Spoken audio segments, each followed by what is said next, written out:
South East Radio's Business Matters with Karl Fitzpatrick. Now it's time to get some incisive economic analysis from our resident economist, Marc Coleman. Marc, last Friday, Irish voters overwhelmingly rejected the proposed changes to the Constitution. But was there an economic aspect to the referenda? It's a great question, Karl, and yes, there was, and there's going to be huge political ramifications as well. There were seriously important economic causes behind the unexpected no vote, and there are three specific ones, Karl, and I'd like to go from the general broad backdrop to a very single specific issue that really, for my money, killed it for the Yes campaign. You don't go to the people with contentious issues unless you have removed any economic concerns.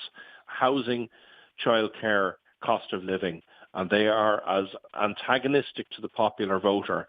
Had, ironically, this referendum been done maybe 4 or 5 years ago, it might have carried. And I think the government's window has passed for that.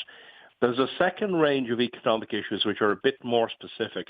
While they're not directly relevant to the impact of what would have been a yes vote had it been carried, the issues of housing and childcare and also the cost of living generally are tangential to voters, because if you're asking people to get up off their armchair and go out and vote in favour of government, you kind of need them to be in a good mood, and you need them to be in a good mood at least in issues that are close to the topic of the referendum. So as well as the general feel-good factor I spoke about a minute ago, if you have an economy where housing is impossible for a lot of young women, rent is impossible for a lot of young women, a lot of people are struggling to form families because they can't afford to live, then the question of the role or not of women in the family home or their duties, and the role of carers particularly, is a very hard sell. And there was a devastating point by Tom Clonan in relation to disability carers allowance. So the failure of government to address the issues both directly relevant to the campaign in terms of disability and carers, but also the very fundamental fact that housing is in crisis. It's the wrong time to be going to the people on that. But for my money, Karl, the killer point, and I've never seen a more devastating 30 seconds of television in terms of a referendum debate, is tax individualization. If you are making the proposition that the Constitution discriminates against women because it encourages them or validates the view that they, have duties in the home and that's demeaning, and that's a absolutely valid point to make, then you also need to address the discrimination, blatant discrimination in our tax code against families where one carer, the man or the woman, decides to stay in the home.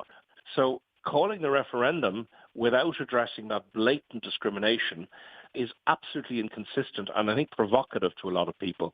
And this came to a head in what I think was the decisive moment of the campaign. Remember that the pollsters were predicting a yes vote, very strong yes vote, 3-1, 2-1.